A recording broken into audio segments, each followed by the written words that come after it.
എന്താണ് ഉദ്ദേശിക്കുന്നത്? എന്താണ് അർത്ഥം? നിങ്ങളൊക്കെ പ്രണയിക്കുന്ന ആൾക്കാരാണോ? അല്ല, ആരും പ്രണയിക്കുന്നവരല്ല ആണ്. ഇഷ്ടമാണ്, കല്യാണം കഴിക്കാൻ തയ്യാറുമാണ്. അപ്പൊ എന്താണെന്ന് വെച്ചാൽ ഇവിടെ ഭയങ്കര പൊന്നേറ്റ ശല്യം. ഞാൻ പോട്ടെ. ഓക്കെ ഓക്കെ, അപ്പൊ എന്തായാലും പറഞ്ഞു, ഉത്തരം പറഞ്ഞു. വാലന്റീൻ എന്ന് പറഞ്ഞ ഒരാള്, അയാളൊരു മറ്റേ പ്രിൻസ് ആണ്.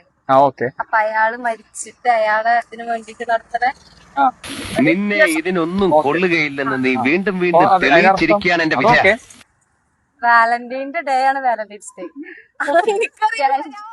ചോക്ലേറ്റ് ഡേ എന്ന് പറയുന്നില്ലേ, അത് എന്നാ ഡേറ്റ് വരുന്നത്? ഫെബ്രുവരി, അറിയോ? 12. അല്ല, നിന്റെ കഴിഞ്ഞു. കമ്മിറ്റഡ് അല്ലേ? എനിക്ക് ചോക്ലേറ്റ് കിട്ടിയില്ലേ? ഷേ,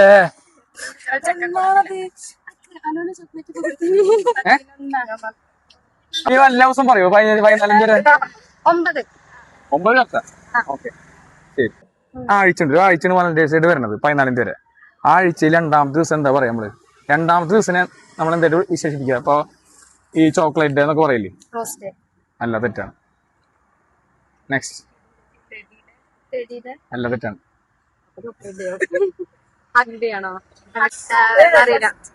അറിയില്ല? ഒരു മിനിറ്റ് ആലോചിച്ച് പറയട്ടെ, അവൾ പറഞ്ഞിട്ടില്ലോ, സമയം കൊടുക്കാം.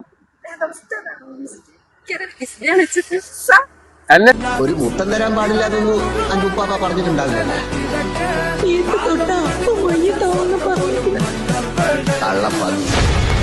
അല്ലല്ല, അത് മാത്രം ഓർമ്മല്ലേ? അത് മാത്രമാണല്ലേ? ഓക്കെ, കറക്റ്റ് ആണ്. കുറെ പ്രാവശ്യം പറഞ്ഞോണ്ട് ഞങ്ങൾ ശരിയാക്കിയത്. അപ്പൊ ഒരു ഗിഫ്റ്റ് ഉണ്ട് നിങ്ങൾക്ക്. ഈ ഗിഫ്റ്റ് സ്പോൺസർ ചെയ്യുന്നത് നമ്മുടെ ഓസം മൊബൈൽസിലെ തൃപ്പയാറിലെ ഓസം മൊബൈൽസ് ആണ്. മൊബൈൽ ആവശ്യമായ കാര്യമുണ്ടെങ്കിൽ അവിടെ പോയിട്ട് പർച്ചേസ് ചെയ്യാം. മറക്കരുത്. Okay okay.